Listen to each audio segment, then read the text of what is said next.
Hello नमस्कार dear student, welcome to success career.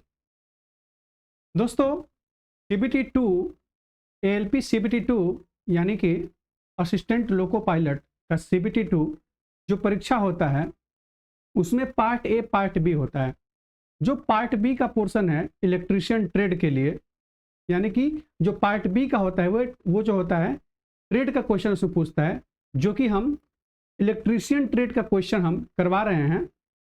उस क्रम में जो है आज 12वें नंबर का क्लास जो है आज स्टार्ट हो रहा है। ठीक है, तो इस 12वें नंबर में आज एक नया चैप्टर है जो कि है आपका वैद्युतिक सहायक सामग्री। ठीक है, तो चलिए बिना कुछ देरी करते हुए हम लोग पहले क्वेश्चन के साथ और बहुत ही अच्छे तरीके से शुरू करते हैं। देखिए, क्वेश्चन दिया आपका, पहला क्वेश्चन है घरेलू वायरिंग एवं छोटी इकाइयों के लिए। बोल रहा है कि घरेलू वायरिंग एवं छोटी इकाइयों के लिए सुरक्षा उपाय के रूप में निम्नलिखित में से किसका प्रयोग किया जाना चाहिए। देखिए, इसमें बोल रहा है कि घरेलू जो उपकरण यूज होते हैं, ठीक है, या कोई भी छोटे, मतलब कि घरेलू क्या है भाई, कोई घर में जो है वर्कशॉप तो है नहीं, है ना, तो घरेलू उपकरण को सुरक्षात्मक करने के लिए यानी कि सुरक्षा प्रदान करने के लिए किस चीज का जो है उपयोग किया जाता है। चलिए देख लेते हैं।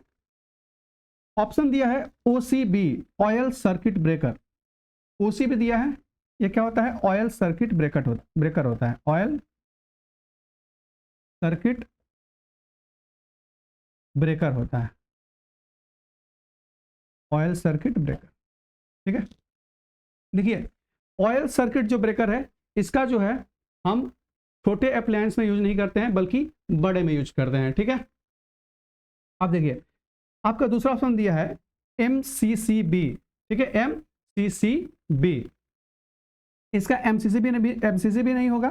ठीक है, और आपका ओसीबी भी नहीं होगा और आपका एसीबी भी नहीं होगा, यानी कि एयर सर्किट ब्रेकर भी नहीं होगा, एयर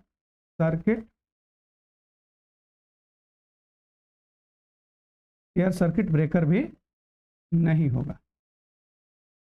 ध्यान दीजिएगा। और ऑप्शन सी है एमसीबी, यानी कि miniature circuit breaker, miniature circuit breaker. ठीक है, अब ध्यान दीजिएगा, जो यहां पे ऑप्शन सी है वो आपका करेक्ट हो जाएगा। ऑप्शन सी जो है यहां पे करेक्ट हो जाएगा। देखिए, ये जो सर्किट ब्रेकर जो होता है, जो कि छोटे जगहों पे, यानी कि यहाँ पे छोटे छोटे अप्लायंस लगे होंगे, यानी कि उपकरण लगे होते हैं, यानी कि छोटे छोटे उपकरण जो है हम घरों में प्रयोग करते हैं। तो एमसीबी का जो उपयोग होता है वो हम घरों में उपयोग करते हैं। और एमसीबी का जो कार्य होता है वो होता है कि अगर किसी परिपथ पे या किसी उपकरण में अत्यधिक धारा आ रही हो, यानी कि अत्यधिक धारा आएगी तो जानते हैं कि जैसे ही करंट का प्रवाह, जैसे मान लीजिए किसी की क्षमता अगर 10 एम्पियर का है, अगर उसमें जो है 10 एम्पियर से ऊपर धारा बहने लगेगी तो फिर वो अप्लायंस जो है, उपकरण जो है वो खराब हो जाता है। क्या हो जाता है, खराब हो जाता है या शॉर्ट सर्किट हो जाता है। तो उसी शॉर्ट सर्किट को बचाने के लिए, यानी कि उस उपकरण को बचाने के लिए जो है किस चीज का प्रयोग करते हैं, हम एमसीबी का उपयोग करते हैं। ठीक है, किस चीज का, एमसीबी। जो एमसीबी का कभी कभी क्या होता है कि फुल फॉर्म भी पूछ लेता है एमसीबी। तो एमसीबी जो होता है वो मिनिएचर सर्किट ब्रेकर होता है। ठीक है, क्या होता है, मिनिएचर सर्किट ब्रेकर। वैसे ही एक आता है ईएलसीबी, तो उसका क्या होता है, अर्थ लीकेज सर्किट ब्रेकर। तो देख लीजिए ईएलसीबी, अर्थ लीकेज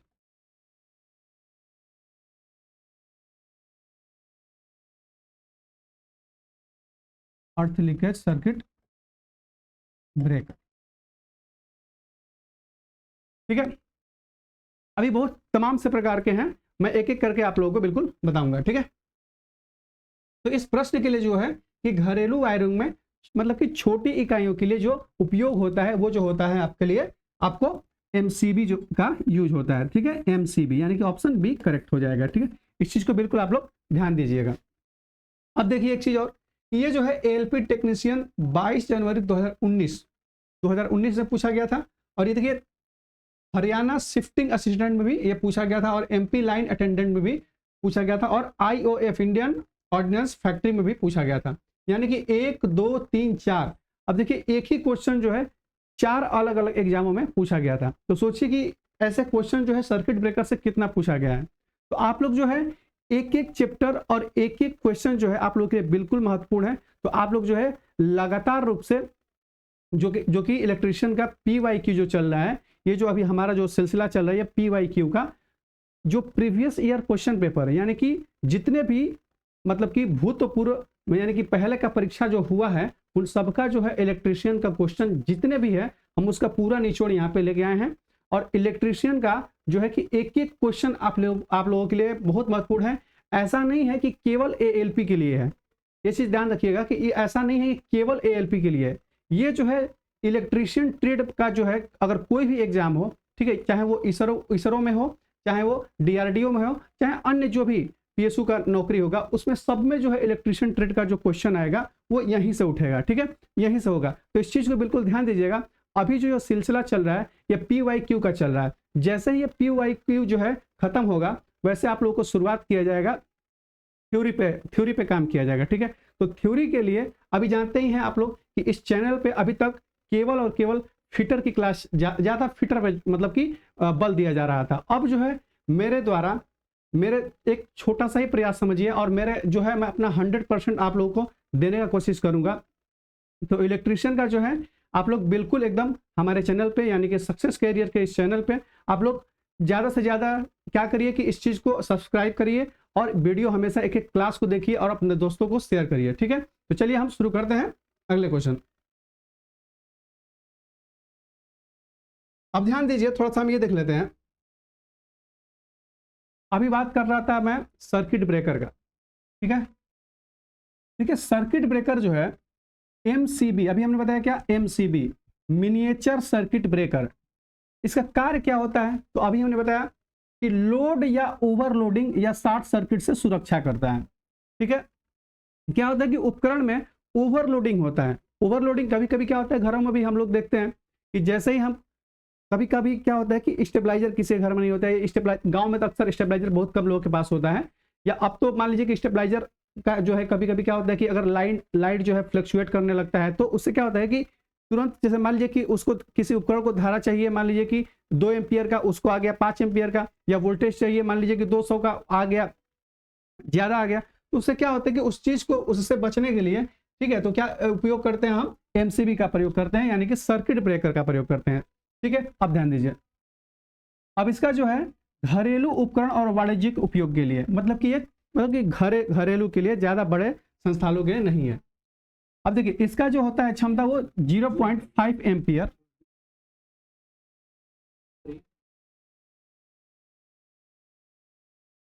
दोनों हाथ से बढ़ा हुआ है सर जी, आप करिए, आइए करिए थोड़ा सा, टेढ़ा हो गया क्या ये,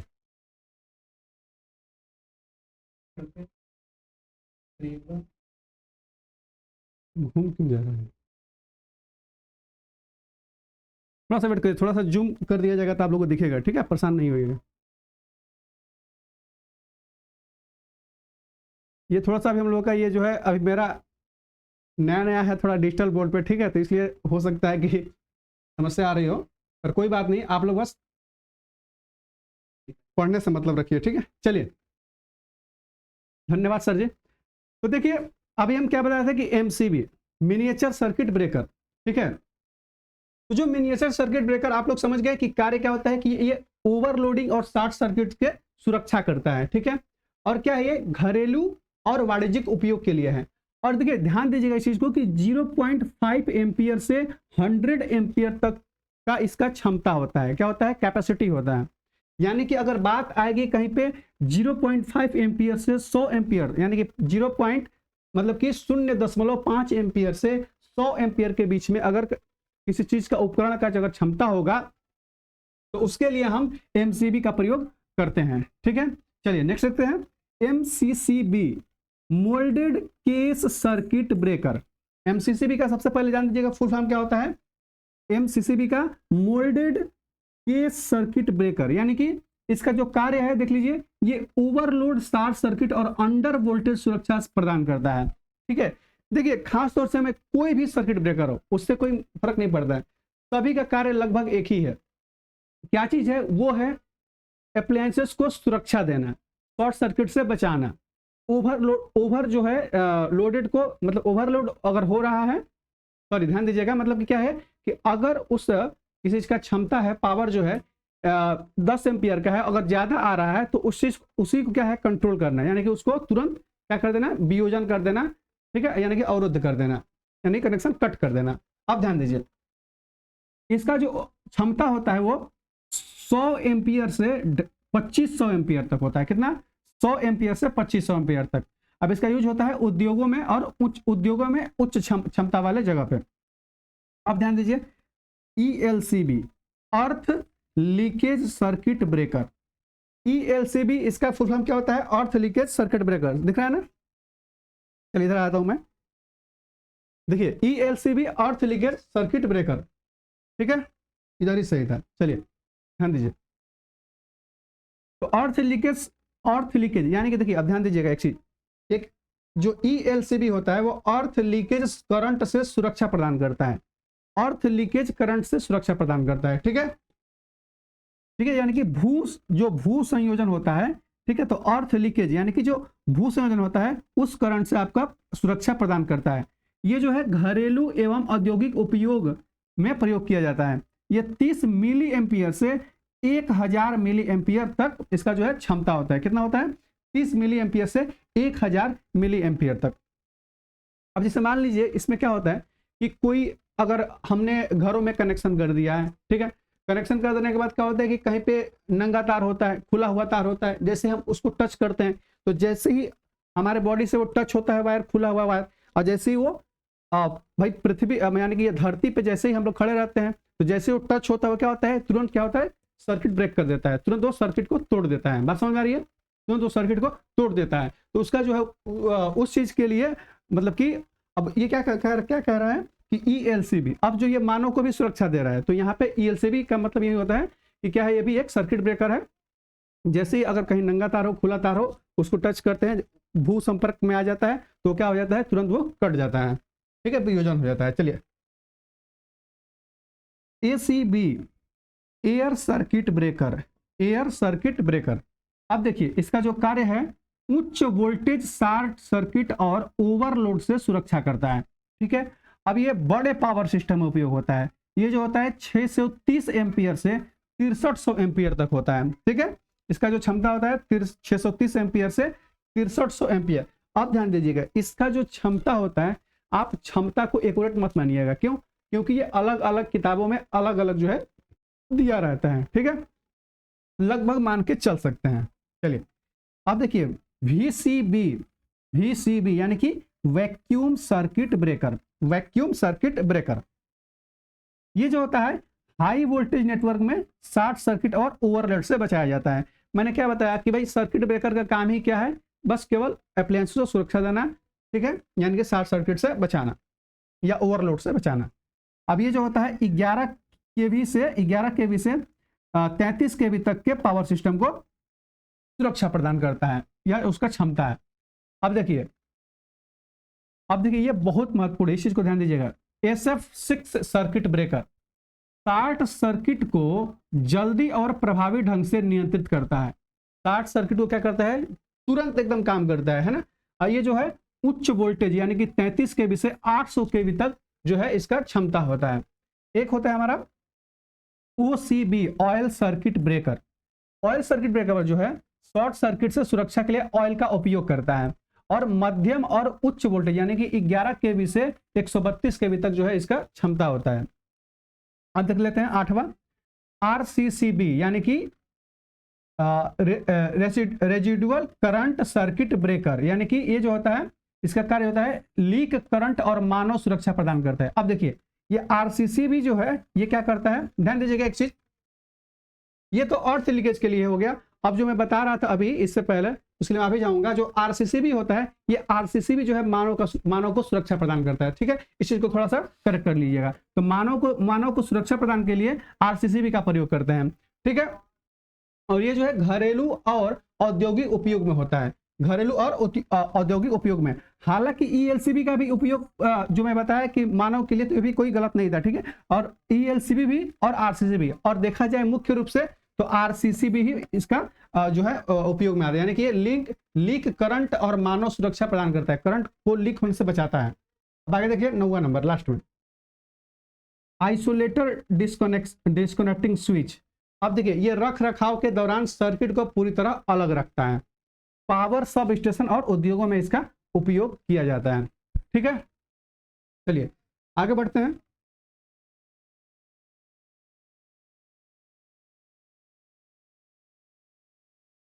चलिए अगले क्वेश्चन की ओर बढ़ते हैं। देखिए त्वरित आघात, त्वरित आघात से सुरक्षा के लिए प्रयुक्त सुरक्षात्मक उपकरण है। त्वरित आघात, क्या बोल रहा है? त्वरित आघात। भाई त्वरित आघात का समझ रहे हैं ना? जानते हैं आप लोग कि बारिशों के दिनों में क्या होता है? बारिशों के दिन में बिजली कड़कती है, और बिजली कड़कती है तो आप लोग जानते हैं कि अक्सर गांव में ज़्यादा देखने को मिलता है, क्योंकि यहाँ पे लाइटनिंग अरेस्टर नहीं रहता है, नहीं यूज होता है, बहुत कम होता है ना? गांव में बहुत लोग तो जानते भी नहीं है कि लाइटनिंग अरेस्टर का जो है यूज हम करते भी हैं, कि क्या करते हैं, क्यों करते हैं, ये सब बहुत कम है। लेकिन फिर भी मैं बता रहा हूँ, ध्यान दीजिएगा। जो त्वरित आघात होता है उसके सुरक्षा के लिए हम किस चीज का प्रयोग करते हैं? तो त्वरित रोधक का प्रयोग करते हैं। ऑप्शन इसका ए करेक्ट होगा, त्वरित रोधक का प्रयोग करते हैं। क्या चीज? लाइटनिंग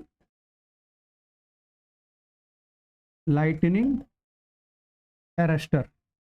थोड़ा स्पेलिंग आप लोग देख लीजिएगा, स्पेलिंग थोड़ा गलत हो तो, है ना?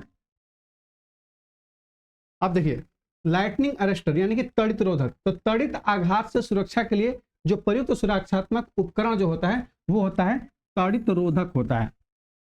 ये क्या होता है कि जो अगर कोई बिल्डिंग बनी हुई है, ऊंची ऊंची बिल्डिंग बनी रहती है, तो बिल्डिंग के ऊपर जो है हम एक एंटीना जैसा, या एंटीना के जैसा हम नहीं कहते हैं, एक सीधी रॉड के जैसा जो कि कॉपर का होता है, और वो जो है वो फिर एक वायर के वजह, देखिए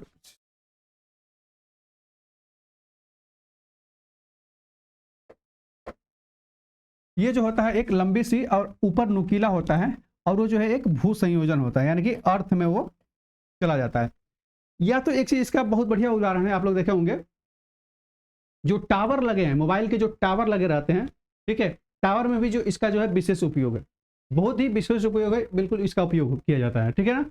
अब इसका इसका क्या है कि बारिशों के दिनों में जो बिजली कड़कती है वो जो है ये ऑब्जर्व कर लेता है, और ये जो जहाँ पे नहीं होता है, तो जानते हैं कि बिजली के गिरने से बहुत लोगों की मौतें भी हो जाती हैं, है ना? चलिए चलिए आगे बढ़ते हैं। देखिए बोल रहा है कि निम्नलिखित में से कौन सा पदार्थ फ्यूज वायर के रूप में उपयोग नहीं किया जाता है? अब बताइए, बोल रहा है कि कौन सा पदार्थ जो है फ्यूज वायर के रूप में प्रयोग नहीं किया जाता है? ध्यान दीजिएगा। तांबे का यूज होता है, फ्यूज में तांबे का वायर का यूज होता है। चांदी का भी होता है ना? चांदी का भी होता है, जो एचआरसी फ्यूज होता है उसमें मैं बताऊंगा। चांदी का भी यूज होता है और एल्यूमिनियम का भी यूज होता है। भाई कागज का यूज तो नहीं होता है ना? तो ऑप्शन इसका करेक्ट हो जाएगा। भाई ये तीनों धातु दिख रहे हैं, और कागज धातु थोड़ी है ना? तो इसका क्या हो जाएगा आंसर? कागज हो जाएगा। चलिए आगे बढ़ते हैं। अब देखिए निम्नलिखित में से कौन सा अत्यधिक वोल्टेज आवेश से सुरक्षा प्रदान करता है? अत्यधिक वोल्टेज आवेश से सुरक्षा प्रदान करता है। ठीक है, अब देखिए जो आपका ट्रांसफार्मर होता है, यानी कि परिड़ा मित्र होता है, परिड़ा मित्र ट्रांसफार्मर,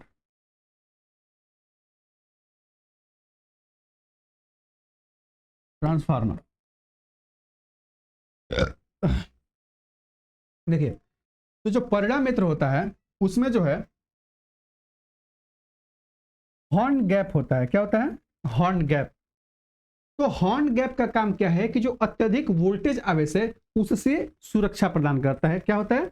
हॉर्न गैप होता है। ठीक है। वही ब्रीदर जो होता है वो क्या होता है कि एयर को क्या करता है? सुखा देता है। एयर को सुखा देता है। देखिए, उस एयर में सिलिका जेल होती है। क्या होती है? Silica gel. सिलिका जेल होती है, या आपका कैल्शियम क्लोराइड होता है। कैल्शियम CaCl2, कैल्शियम क्लोराइड का उपयोग किया जाता है। किस चीज के लिए? जो ब्रीदर होता है, ट्रांसफार्मर में जब आपको पढ़ाऊंगा तो उसमें बताऊंगा कि ब्रीदर क्या होता है ना, और आपका ये कंजर्वेटर क्या होता है ना, ये चीजें मैं आपको उस समय बताऊंगा। तो ध्यान दीजिएगा कि एक चीज ब्रीदर का क्या होता है कि सिलिका जल और ClCl2 यानी कैल्शियम क्लोराइड का उपयोग किया जाता है। किस लिए? कि हवा को सुखाने के लिए, कि अंदर जो है नमी ना जाए। ठीक है ना। चलिए आगे बढ़ते हैं।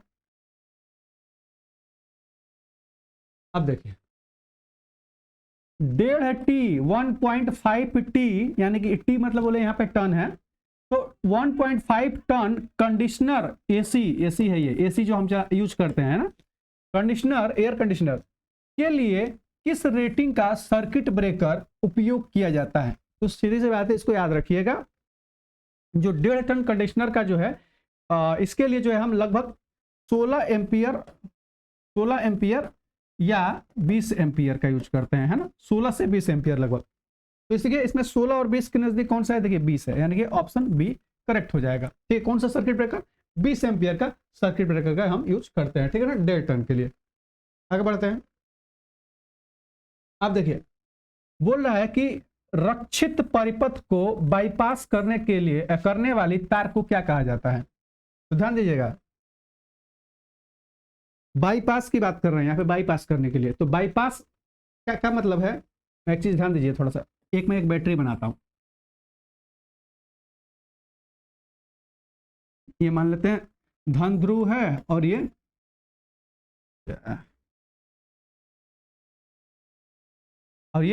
ऋण ध्रुव है, यानी कि ये नेगेटिव और ये क्या है? पॉजिटिव। ठीक है। अब ध्यान दीजिएगा, एक बैटरी यहां पे लगी है, दूसरी बैटरी यहां पे हम लगा देते हैं। ठीक है।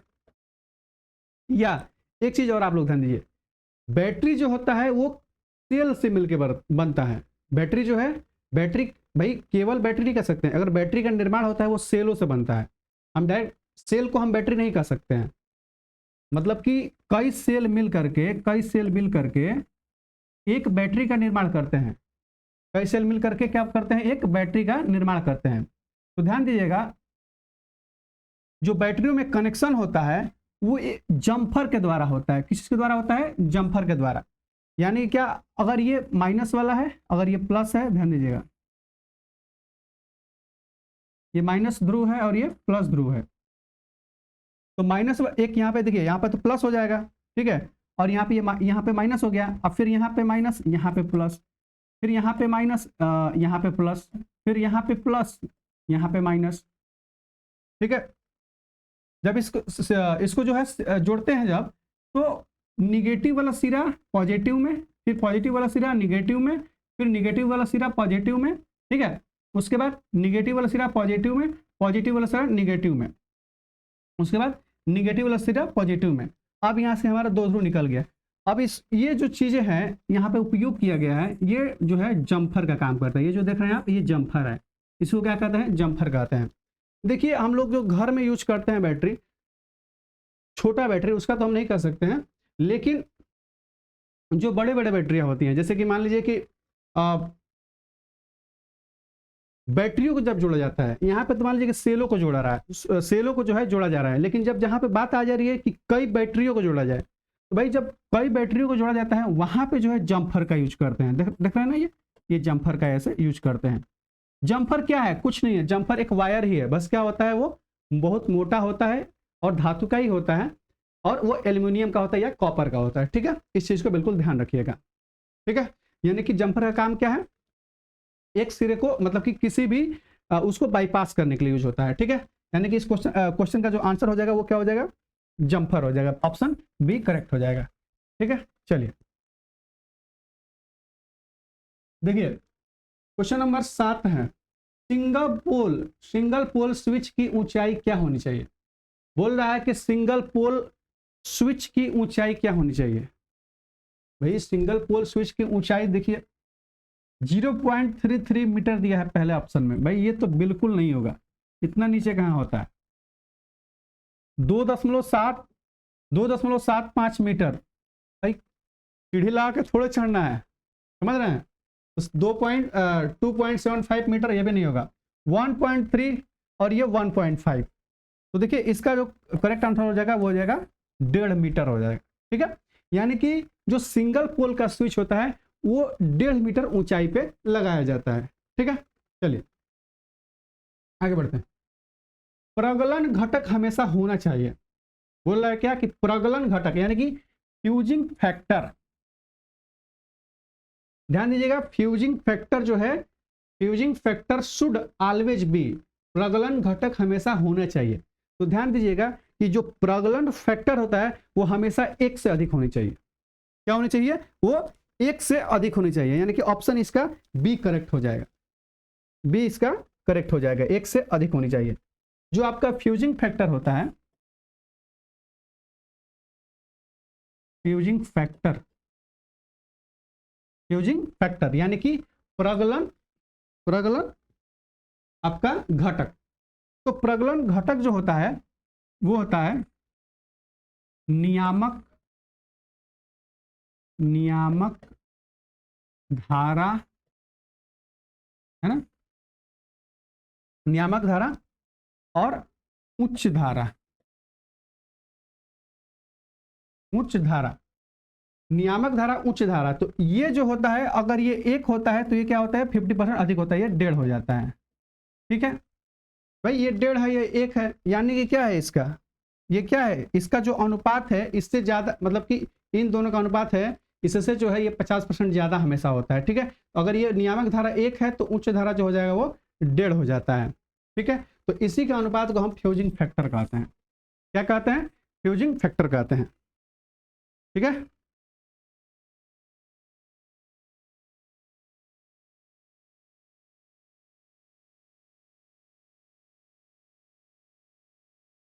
इसको जो है हम कह सकते हैं न्यूनतम प्रगलन धारा, इसको जो है नियामक धारा भी कह सकते हैं, कोई दिक्कत नहीं है। आप देखिए ये न्यूनतम प्रगलन धारा, इसका देखिए सही जो होगा, इसको ध्यान दीजिएगा, इस चीज को हम कहते हैं, इसी चीज को उच्च धारा को हम न्यूनतम प्रगलन धारा कहेंगे। यहाँ पे उच्च नहीं करिएगा, न्यूनतम प्रगलन धारा। देखिए इसका तात्पर्य क्या होता है कि अगर मान लीजिए कि कोई कंडक्टर है, उसका सहन क्षमता जो है नियामक धारा मान लीजिए कि उसका 1 एम्पियर का है, तो जो उसका अगर फ्यूज लगाया जा रहा है तो फ्यूज में थोड़ा सा अधिक होना चाहिए। अगर क्यों, क्योंकि जैसे ही वो हाई बढ़े, जैसे ही वो करंट अधिक जाएगा तो वो क्या हो जाएगा कि तुरंत क्या हो जाए कि वो ब्रेक हो जाए, टूट जाए। ठीक है, तो न्यूनतम प्रगलन धारा और नियामक धारा के अनुपात को क्या कहते हैं, हम फ्यूजिंग फैक्टर कहते हैं। ठीक है, फ्यूजिंग फैक्टर कहते हैं। नियामक और निर्धारित भी कहते हैं, निर्धारित कह लीजिए इसको, निर्धारित। ठीक है, चलिए आगे बढ़ते हैं। 11 नंबर देखिए, एल सीरीज एमसीबी का प्रयोग निम्न में से किसमें प्रभावी रूप से किया जा सकता है। इसका ऑप्शन कुछ गड़बड़ है क्या,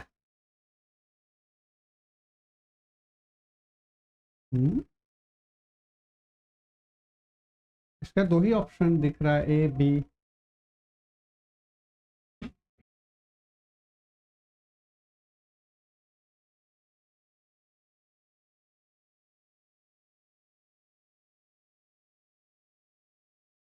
चलिए देखते हैं इसमें से कौन सा सही होता है।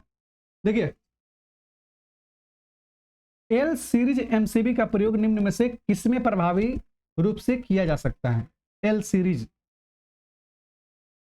अब देखिए पहला ऑप्शन दिया है प्रेरणिक और त्वरित परिपथ, भाई तड़ित परिपथ तो सही है, पर प्रेरणिक के लिए नहीं, बिल्कुल भी नहीं। तापन और तड़ित परिपथ, जी हाँ, इसका जो है ऑप्शन बी करेक्ट हो जाएगा। टेम्परेचर और तड़ित परिपथ, तो एल सीरीज, जो लाइन सीरीज एमसीबी का जो होता है, एल सीरीज एमसीबी का प्रयोग जो होता है वो तापन यानी कि टेम्परेचर सहने की क्षमता हो, और वो तड़ित, टेम्परेचर और तड़ित परिपथ। टेम्परेचर जैसे ही बढ़ेगा तो क्या होता है, टेम्परेचर जैसे ही बढ़ेगा एमसीबी जो है गिर जाती है ना, वियोजन कर देती है, यानी कि वियोजक यानी कि अलग कर देती है, सर्किट को ब्रेक कर देती है। और तड़ित परिपथ शॉर्ट सर्किट से उसको बचा भी देता है ना, जैसे शॉर्ट सर्किट होता है या शॉर्ट सर्किट होने वाला होता है या शॉर्ट सर्किट होता है ना, शॉर्ट सर्किट से बचाता है और तापन से बचाता है। ध्यान से समझिए एक चीज भाई, जो एल सीरीज होता है वो तापन और तड़ित परिपथ से जो है बचाता है, उससे काम ही है। यानी कि किसमें प्रभावी रूप से किया जाता है, किसमें प्रभावी रूप से किया जा सकता है, तो टेम्परेचर और तड़ित परिपथ है ना, तड़ित परिपथ, इन दोनों को न हो मतलब कि ये दोनों क्रियाएं न हो, उसके लिए एल सीरीज एमसीबी का प्रयोग किया जाता है। ये चीजें हैं, ठीक है। चलिए आगे बढ़ते हैं। देखिए, यदि प्रचालन धारा 10 एम्पियर, प्रचालन धारा 10 एम्पियर से 100 एम्पियर के बीच में है, तो परिपथ को सुरक्षित ढंग से ब्रेक करने के लिए किस किस उपकरण का प्रयोग किया जाएगा, किस किस का उपयोग किया जाएगा, ध्यान दीजिएगा। रेटिंग दिया है 10 एम्पियर से 100 एम्पियर दिया है, क्या दिया रेटिंग, 10 एम्पियर से 100 एम्पियर दिया हुआ है, ठीक है। तो बताइए क्या होगा। अभी मैं जो बताया था एमसीसीबी इसके बारे में है ना, तो बताया था कि एमसीसीबी जो है 10 एम्पियर, एक बार चलिए उस स्लाइड को हम देख लेते हैं, है ना, कितना दिया हुआ था।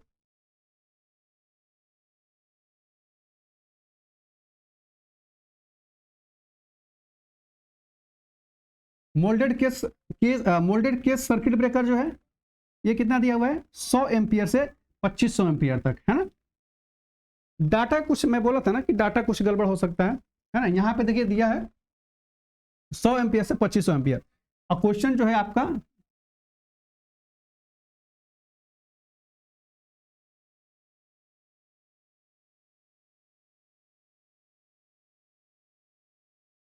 देखिए इसमें जो है 10 से 100 कर दिया है ना। तो बल्कि यहाँ पे जो क्वेश्चन दिया है वो हम ऑथेंटिक मानेंगे, क्योंकि ये एएलपी और टेक्नीशियन जो है उसमें पूछा गया है, और ये 10 एम्पियर से 100 एम्पियर होगा, तो इसका हो जाए क्या, एमसीसीबी, ठीक है, मोल्डेड केज सर्किट ब्रेकर, ठीक है ना। चलिए 10 से 100 एम्पियर के बीच में है, तो परिपथ को सुरक्षित ढंग से काम कराने के लिए या काम करने के लिए जो है एमसीसीबी का हम प्रयोग करते हैं, ठीक है। चलिए आगे बढ़ते हैं।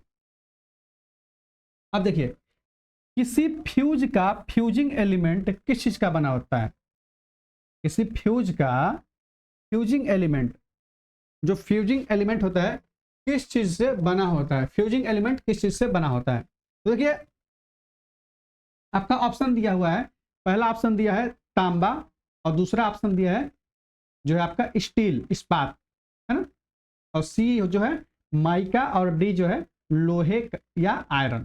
तो बताइए 11 का क्या होगा।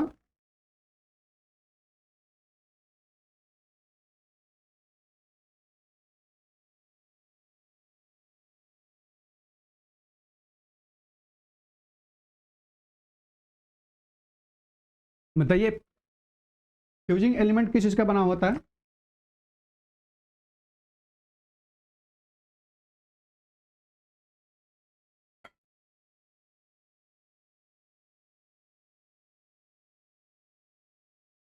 चलिए, तो किसी फ्यूज का फ्यूजिंग एलिमेंट जो है वो तांबे का यानी कि कापर का बना होता है, ठीक है, किसी का तांबे या कापर का बना होता है, ठीक है। चलिए आगे बढ़ते हैं। एमपीसीबी का पूरा नाम क्या है, एमपीसीबी का पूरा नाम क्या है। मोटर फेज कंट्रोल बोर्ड, बिल्कुल भी नहीं। मोटर पोलैरिटी कंट्रोल बोर्ड, ये भी नहीं होगा। Motor polarity control board, motor protection circuit breaker, ये कुछ सही लग रहा है ना, यही सही होगा, ठीक है ना। Motor protection circuit breaker, option C correct हो जाएगा इसका। मोटर प्रोटेक्शन कैपेसिटेंस बैंक, अरे भाई ये नहीं होगा, है ना, ये नहीं होगा। आपका हो जाएगा मोटर प्रोटेक्शन सर्किट ब्रेकर, ठीक है, MPCB, motor protection circuit breaker, यानी कि 12 का जो है आपका सी सही होगा। चलिए आगे बढ़ते हैं। चलिए इस क्वेश्चन को फटाफट करिए।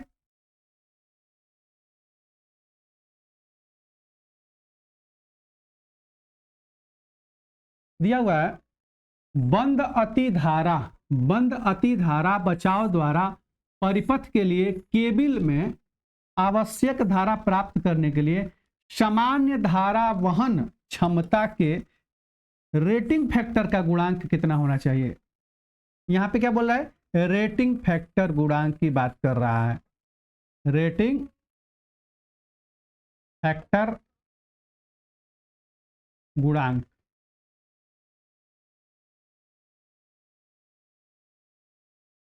ठीक है।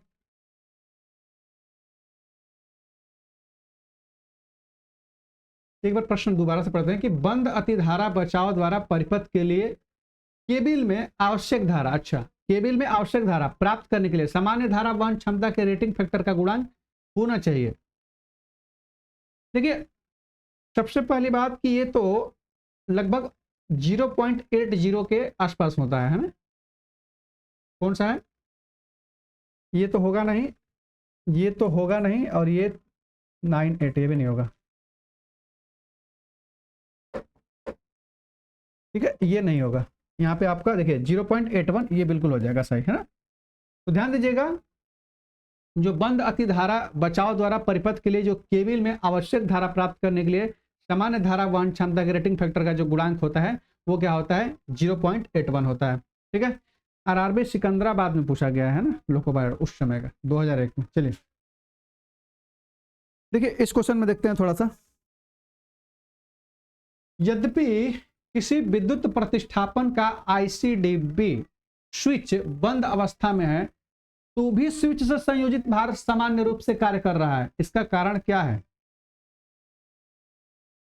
अब देखिए आईसीडीपी जो स्विच है वो बंद है और फिर भी उस अवस्था में स्विच से संयोजित भार सामान्य रूप से कार्य कर रहा है, तो इसका क्या हो सकता है दोष। दोष देखिए क्या हो सकता है, देख लेते हैं। स्विच में एल व ई है ना, लाइन व अर्थ के बीच भू दोष, भाई बिल्कुल भू दोष होगा तो ही होगा, देखिए इसका ऑप्शन ए करेक्ट हो जाएगा, ध्यान दीजिएगा, ठीक है ना, भू दोष है तभी होगा, लाइन और अर्थिंग के बीच, ठीक है ना। जब भू दोष होगा तो फिर आईसीडीपी जो स्विच होता है क्या होता है उसका, अगर आईसीडीपी स्विच बंद है फिर भी काम कर रहा है, बस जो भार जो है सामान्य रूप से काम कर रहा है, तो उसमें जो यही चीज हो सकता है दोष कि उसमें एल व ई यानी कि लाइन और अर्थ के बीच भू दोष है, ठीक है ना। अब देखिए जो एक आईसीडीपी होता है, एक आईसीडीपी और एक आईसीटीपी होता है ना, आईसीडीपी और आईसीटीपी होता है।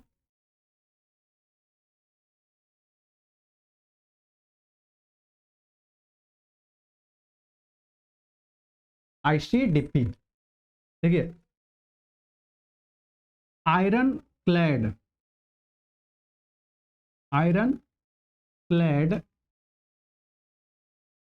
Double pole, DOUBLE double pole, iron clad double pole, ठीक है ना। आईसीडीपी का फुल फॉर्म याद रखिएगा, आयरन क्लैड डबल पोल होता है, ठीक है। चलिए आगे बढ़ते हैं फटाफट। 3 पिन प्लग टॉप में अर्थिंग पिन को मोटा करने का कारण क्या है। देखिए आप लोग देखते होंगे जो 3 पिन आता है कि ये जो एक ऐसे होता है और एक बड़ा सा यहाँ पे, 2 ठे छोटा होता है और एक ठे बड़ा होता है। ये जो पिन होता है ये बड़ा होता है, देखते हैं ना, बड़ा होता है, तो देखिए ये तो मानते हैं कि एक आपका न्यूट्रल और एक फेज, ठीक है, एक न्यूट्रल एक फेज, एक न्यूट्रल एक फेज होता है। और ये क्या है, ये किस चीज के लिए है, तो भाई ये अर्थिंग के लिए होता है, अर्थिंग के लिए होता है। चलिए देखते हैं ऑप्शन में क्या क्या है। प्लग टॉप सॉकेट में भली प्रकार फिट हो सके, अरे भाई नहीं, ये कौन सा आंसर हुआ, इसका तो कोई लॉजिक ही नहीं बनता है। अधिक क्षरण धारा वहन कर सके, तीनों में भिन्नता दिखाई दे, भाई ये तो बिल्कुल नहीं होगा, इसका ऑप्शन बी करेक्ट हो जाएगा ना, इसका बी ऑप्शन करेक्ट हो जाएगा। अधिक क्षरण यानी कि लीकेज धारा वहन कर सके, है ना। चलिए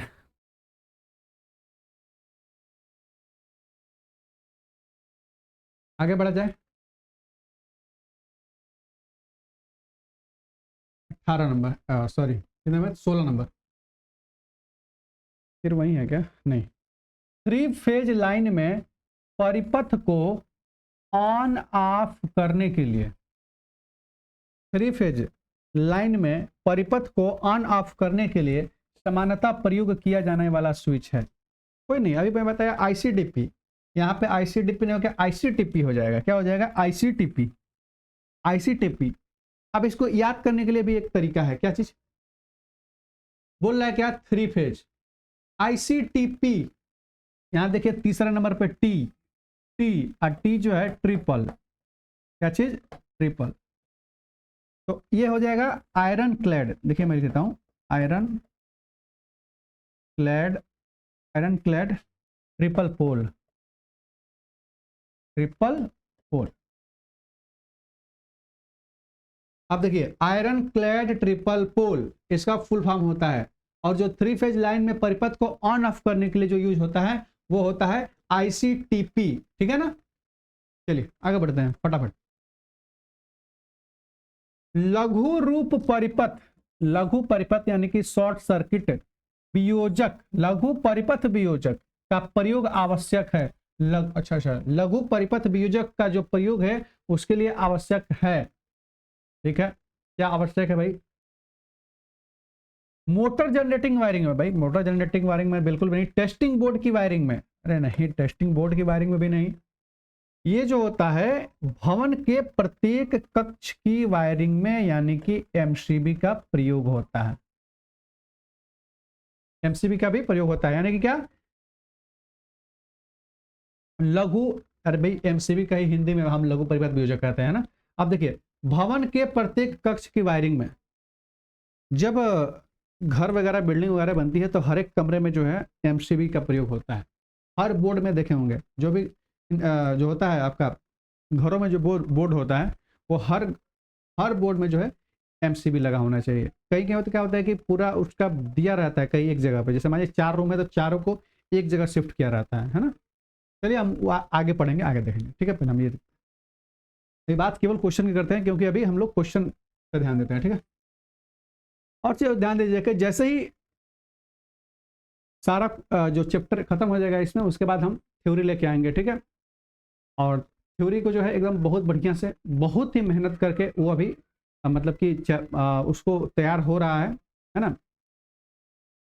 तो आप लोग बिल्कुल जैसे ही ये खत्म होगा तो आप लोग थ्योरी के लिए भी बिल्कुल तैयार रहिएगा, ठीक है ना। चलिए क्वेश्चन में देखते हैं। उच्च वियोजन क्षमता HBC वाले फ्यूज बहुत बहुत क्या करते हैं भाई, बहुत तेज प्रतिक्रिया करते हैं। कहीं तेज दिया है क्या, हाँ तेजी से, यहाँ पे दिया है, यहाँ से भी, पहले तो यहाँ होगा तेजी से, तेजी से, इसको थोड़ा मैं मिटा देता हूँ, कलर दूसरा लिया जाए भाई, तेजी से, है ना, तेजी से दिख रहा होगा ना ये तेजी, ठीक है। उच्च वियोजन क्षमता, है ना, उच्च वियोजन क्षमता वाले फ्यूज बहुत तेजी से प्रतिक्रिया करते हैं, और प्रारंभिक प्रोत्कर्ष यानी कि स्टार्टिंग सर्ज और एक अधिक भार के बीच क्या होता है, बांटते हैं या भेद करते हैं। देखिए ध्यान दीजिएगा, यहाँ पे भेद होगा, उसमें भेद करते हैं। क्या होता है कि उच्च वियोजन क्षमता वाले फ्यूज बहुत ही तेजी से प्रतिक्रिया करते हैं, और प्रारंभिक प्रोत्कर्ष यानी कि स्टार्टिंग सर्ज होता है स्टार्टिंग सर्च और एक अधिक भार के बीच जो है क्या करते हैं, भेद कर सकते हैं। ठीक है ना। चलिए इसका क्या हो जाएगा, ऑप्शन डी करेक्ट हो जाएगा। तेजी से, यहाँ पे होगा तेजी से और यहाँ पे होगा भेद। ठीक है ना। चलिए आगे बढ़ते हैं। किसी ने पूछा गया ये भाई, डीएमआरसी मेंटेनर 20 फरवरी 2020 में पूछा गया। ठीक है आगे बढ़ते हैं। इलेक्ट्रिकल और इलेक्ट्रॉनिक परिपथों की सर्किटों की परिपथों की सुरक्षा के लिए किस प्रकार के फ्यूज का उपयोग किया जाता है। बोल रहा है कि इलेक्ट्रिकल और इलेक्ट्रॉनिक परिपथों की सुरक्षा के लिए किस प्रकार के फ्यूज का उपयोग किया जाता है। ध्यान दीजिएगा, इसका हो जाएगा फेरुल कॉन्टेक्ट कार्टिज फ्यूज, है ना। फेरुल कॉन्टेक्ट कार्टिज फ्यूज, यानी कि इलेक्ट्रिकल और इलेक्ट्रॉनिक परिपथों की सुरक्षा के लिए जो है हम फेरुल कॉन्टेक्ट कार्टिज फ्यूज का प्रयोग करता है। कार्टिज फ्यूज देखे होंगे आप लोग, मैं दिखाता हूँ आप लोगों को बना के। इससे एक शीशा होता है, फिर उसमें जो है एक वायर होता है ना, धातु का वायर होता है। फ्यूज देखे होंगे किसी में, किसी उपकरण में जो है, मैं आपको दिखा दूंगा लाके फ्यूज को। चलिए बस यहाँ इतना याद रखिएगा कि फेरुल कॉन्टेक्ट कार्टिज फ्यूज का हम उपयोग करते हैं किसमें, इलेक्ट्रिकल और इलेक्ट्रॉनिक में परिपथों की सुरक्षा के लिए हम किस प्रकार भाई यूज करते हैं, तो फेरुल कॉन्टेक्ट कार्टिज फ्यूज का हम उपयोग करते हैं। ठीक है चलिए 19 नंबर।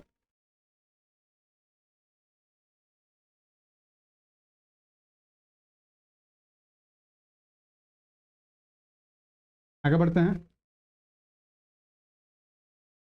क्या है हमारा, किस सिद्धांत पर फ्यूज काम करता है। हाँ ये क्वेश्चन बढ़िया है। फ्यूज तो पढ़ रहे हैं, तो फ्यूज जो है किस सिद्धांत पे कार्य करता है, थोड़ा सा हम थ्योरी भी देख लेते हैं ना, सिद्धांत। चलिए क्या दिया है, प्रतिरोध का ताप प्रभाव, वोल्टेज का ताप प्रभाव, इलेक्ट्रोड का ताप प्रभाव, करंट का ताप प्रभाव। देखिए जो हमारा फ्यूज जो होता है, फ्यूज जो है हमेशा जो है करंट का ताप प्रभाव पे काम करता है, करंट का ताप प्रभाव के सिद्धांत पे काम करता है। देखिए किसी वायर में, किसी तार में अगर धारा प्रवाहित होती है, किसी वायर में जैसे ही अगर इलेक्ट्रॉन के क्या होता है जस्ट उल्टा, अगर इलेक्ट्रॉन इस दिशा में है तो धारा उसके जस्ट अपोजिट दिशा में बहती है, तो उससे क्या होता है कि हीट उत्पन्न होता है, ऊष्मा। वही करंट का ताप प्रभाव जो है, जो सिद्धांत होता है वो फ्यूज पे काम करता है। जैसे ही ताप बढ़ जाएगा, जैसे ही ताप बढ़ेगा, ताप भी कब बढ़ेगा, कोई शॉर्ट सर्किट हो गया, मतलब हो गया नहीं, जैसे कि वोल्टेज ज़्यादा हो गया, मतलब कि करंट का मान ज़्यादा हो गया, है ना, करंट का मान जो है ज़्यादा हो गया। भाई अगर किसी चीज़ का, किसी उपकरण का क्षमता जो है, अगर मान लीजिए, अगर आदमी को ही मान लीजिए, कोई आदमी अगर 3 रोटी खाता है, उसको अचानक 10 रोटी दे दिए तो भाई बीमार पड़ जाएगा, है ना, नहीं खा पाएगा। तो वही चीज़ें है कि अगर उसका जो है क्षमता जो है, जो उसका अगर जो उसका रेटिंग है उस रेटिंग के अंडर है तब तो कोई दिक्कत नहीं है। जैसे ही वो अधिक जाएगा, भाई किसको चाहिए, किसी चीज़ को थोड़ा, मतलब कि थोड़ा सा चाहिए, उसको ज़्यादा चला गया तो तुरंत क्या हो जाएगा, रिएक्शन उत्पन्न करेगा, जैसे प्रभाव उत्पन्न करेगा। वहीं करंट का ताप प्रभाव होता है ना। तो किस सिद्धांत पे काम करता है, कोई भी फ्यूज जो है आपका करंट का ताप प्रभाव पे काम करता है। चलिए ठीक है, कौन से फ्यूज आकार में बड़े होते हैं। अब यहां बोल रहे हैं कि आकार में बड़े होते हैं, फ्यूज जो है आकार में कौन से बड़े होते हैं।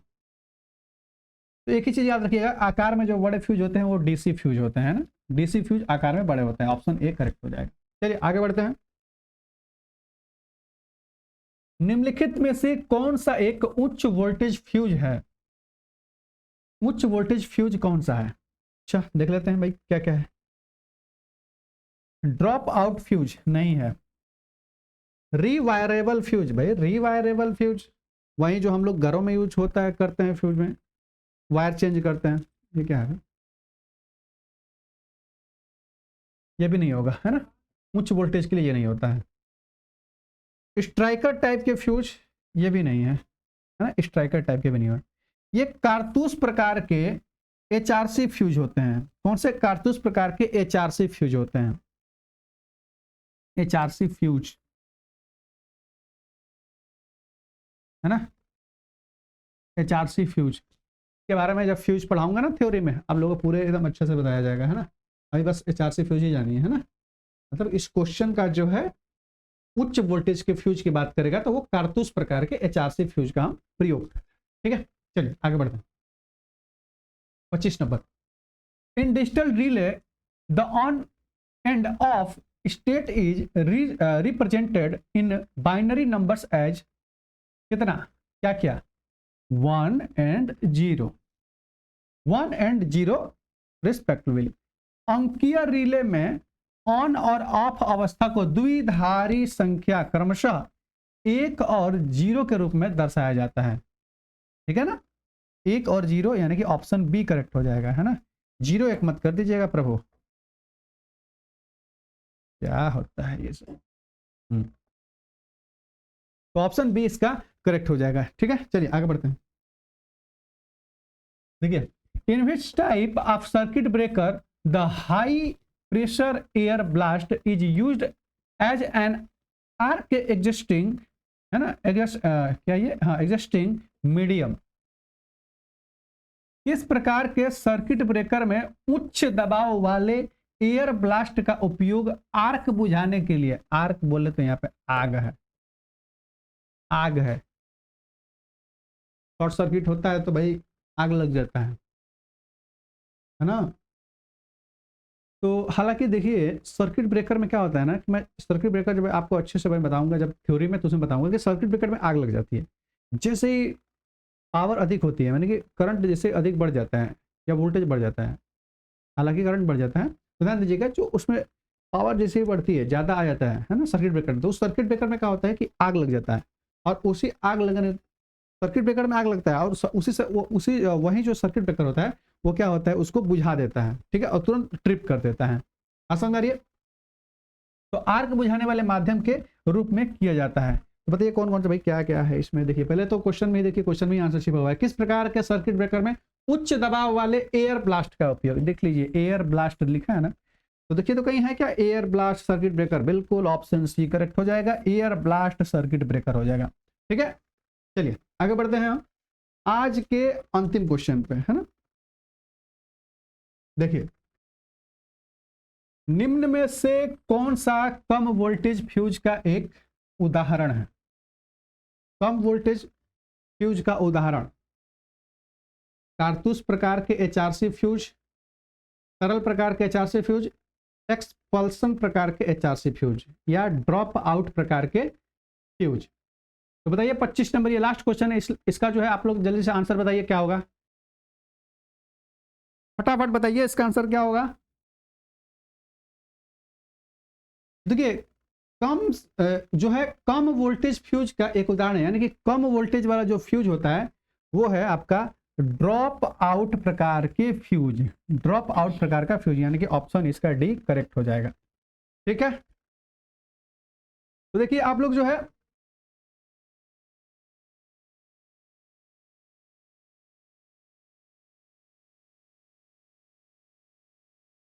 ये जो आप लोग का चल रहा है, ये आप लोग आज का जो क्लास है ये 12वें नंबर का है। ठीक है, तो वैद्युतिक सहायक सामग्री जो है इलेक्ट्रिकल एसेसरीज, इसका 2 पार्ट में हमने किया है ना, इसको 2 पार्ट में बांट दिया। 50 क्वेश्चन, 50 क्वेश्चन में आज 25 क्वेश्चन, अगले दिन हम 25 क्वेश्चन और करा देंगे। ठीक है, उसके बाद जो है हम कोई और चैप्टर पे आएंगे, और जैसे ही ये समाप्त होगा, है ना, जैसे ही ये समाप्त होगा, यानी कि PYQ समाप्त होगा, प्रीवियस ईयर क्वेश्चन जो है जैसे ही समाप्त होगा, ये सिलसिला समाप्त होने के बाद हम लोग थ्योरी पे आएंगे। ठीक है, अभी आप लोगों के लिए ये क्वेश्चन का सिलसिला इसलिए चल रहा है क्योंकि RRB ALP का जो है CBT 2 का अभी डेट तो नहीं आया है, पर वो कभी भी आ सकता है। तो आप लोग ऐसे क्या होगा कि आप लोग PYQ लगाएंगे तो आपका बिल्कुल आपका तैयार रहेगा। आप लोग देखिए हथियार तैयार रहेगा तो बिल्कुल आप लोग लड़ने के लिए बिल्कुल आप लोग तैयार रहेंगे। ठीक है, तो आप लोग रोज प्रत्येक दिन डेली आप सक्सेस करियर जो है यूट्यूब पे आप जाइएगा, सक्सेस करियर जो है सर्च करिएगा, उसके बाद आप लोगों को जैसे ही आएगा सक्सेस करने पर उसके प्लेलिस्ट में जाइएगा, आपको जो है फिटर, इलेक्ट्रिशियन, बाकी और भी अन्य चीज़ें आपको जो है वहाँ पे मिल जाएंगे, है ना। तो आप लोग बिल्कुल, और बात करें तो इस क्लास का जो है, हर जो क्लास मैं रोज रोज लेता हूँ या सर लेते हैं, है ना, फिटर के लिए जो फिटर का क्लास चलाते हैं, तो जो भी है अभी तो सर इंजीनियरिंग ड्राइंग का जो है करा रहे हैं, बेसिक साइंस एंड BSCD का, यानी कि basic science and engineering drawing, इन सब का जो है PDF आप लोग टेलीग्राम पे जाकर जरूर लीजिएगा, है ना। वहाँ पे टेलीग्राम को आपको बिल्कुल मिल जाएगा, ठीक है। तो चलिए आज के लिए बस इतना ही, तब तक के लिए आप लोग बिल्कुल एकदम बढ़िया रहिए, मस्त रहिए, स्वस्थ रहिए। नमस्कार।